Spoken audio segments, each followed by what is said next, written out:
nakita ko kasi kanina yung post po ni House Speaker Martin Romualdez na kung saan mga kababayan, dito makikita nyo ng pahiya ng matindi etong si Sara Duterte. Bakit mga kababayan? Kasi ayon po kay Congressman Martin Romualdez, sabi niya po dito, hindi tayo maaaring manahimik habang lumulubog ang mga komunidad at nangangamba ang ating mga kababayan. Public service does not stop when Congress is out of session. Ngayon mismo, dapat tayong kumilos.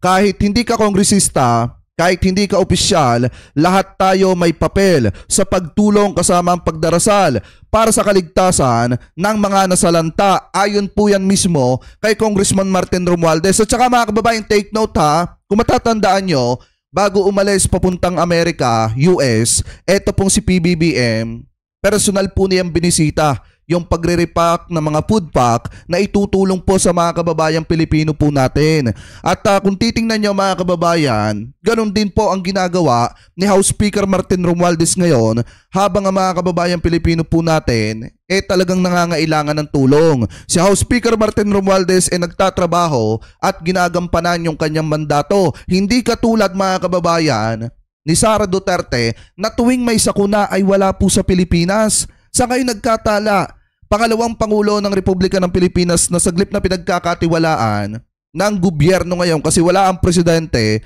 ay nasa ibang bansa mga kababayan at puro paninira sa gobyerno yung ginagawa. Hindi katulad mga kababayan ni na House Speaker Martin Romualdez at ng presidente po natin na bago umalis ng Pilipinas, etong si PBBM, ginampanan muna yung kanyang mandato na masigurado na may sapat na kakainin yung mga kababayang Pilipino po natin na nakakaranas ngayon ng kalamidad. Especially mga kababayan, ganun din po etong si Congressman Martin Romualdez na talagang sinisigurado niya na may sapat na pagkain ng mga kababayang Pilipino po natin na nakakaranas po ng kalamidad. Alam niyo kung tutusin mga kababayan, tingnan nyo, ito yung sinasabihan na kurap ni Sara Duterte, ito yung sinasabihan na tambaluslos, pero ito yung kasakasama ng mga kababayang Pilipino po natin tuwing may sakuna. Hindi katulad ni Vice President Sara Duterte na hindi na nga may paliwanag kung saan napunta ang pera ng mga kababayang Pilipino po natin, pero hindi pa rin mahagilap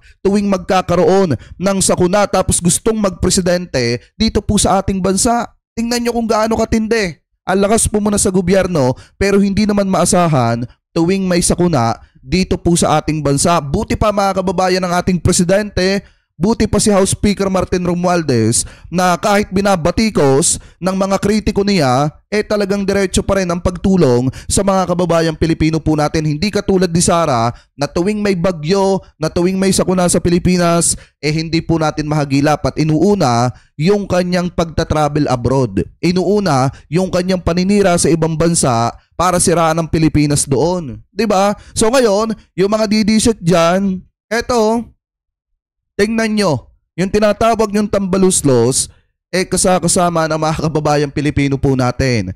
Sa hirap mga kababayan, hindi katulad ni Sara na sa kanyo lang makakasama yan tuwing eleksyon at pagkatapos ng eleksyon, hindi na po kayo kilala. Tapos ang lakas magsabi na yung ginagawa niya, para po sa Pilipinas. Kung para sa Pilipinas yan, sana kasama po natin siya ngayon habang binabagyo yung mga kababayang Pilipino po natin, habang nakakaranas ng matinding baha yung mga kababayang Pilipino po natin. Ano po? So ngayon, punta naman tayo mga kababayan dito po sa isang balita na nakita po natin. So kung titingnan nyo mga kababayan, tuloy natin yan dito.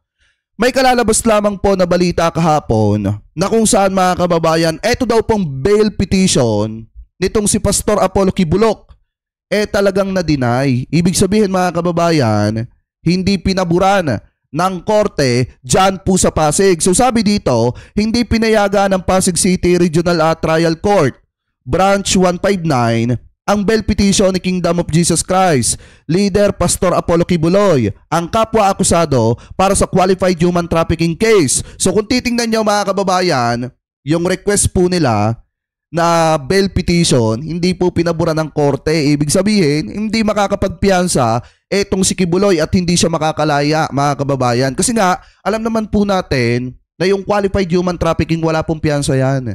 Mabigat na kaso yan mga kababayan. Lalo na at hindi lang naman yan yung kaso ni Kibulok. So kung titingnan ninyo yung mga didishot na naman dyan, yung mga taga-suporta ni Kibulok na umaasa na makakalaya etong si Kibulok, wala pong ganon.